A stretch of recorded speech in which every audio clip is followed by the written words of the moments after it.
Well, for the second time in the past decade, a woman on the top of a major party's presidential ticket has failed to secure the White House.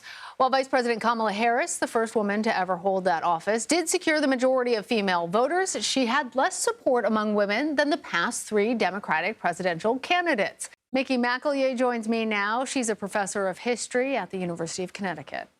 Professor, are women less likely to vote for women? This was a bit surprising for all of us.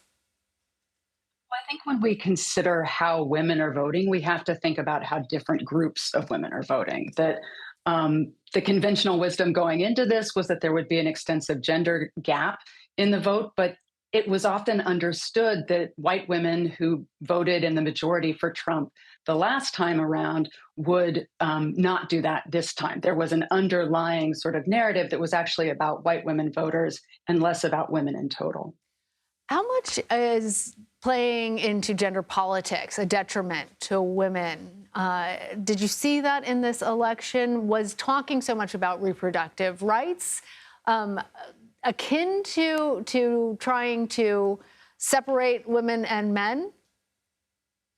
I mean, we have to start from the baseline that gender and race together are fundamental parts of every single election that happens in this country, but that in this case, I think we saw sort of the heightened discourse and overt focus on these things that really sort of categorize people into universal categories that were really undifferentiated and make it kind of impossible for us to have a really thoughtful conversation about what happened. We see that Kamala Harris chose not to highlight her potential first female president for the United States, as Hillary Clinton had when she ran, but still it was very much a part of the underlying focus. Well, and it wasn't just Kamala Harris or Hillary Clinton. Republicans also had in Nikki Haley, a candidate who potentially could have run for the presidency, but she also lost to candidate Trump, who very much was courting male voters. So I want some context for us in thinking about gender and leadership, because about 1/3 of the 193 UN member states have had a female leader. Currently, 29 countries have a woman serving as the head of state. Is there something about the United States that makes us more resistant to female leaders?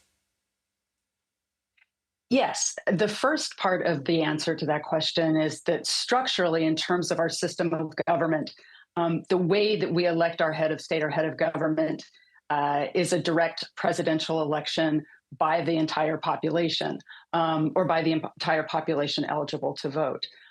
This is not true in many of those other countries, which are parliamentary governments or mixed parliamentary and presidential governments where they have a prime minister as well as a president. And in those systems, women are able to move up through their party networks and are appointed to these positions by their party members and not by a general election.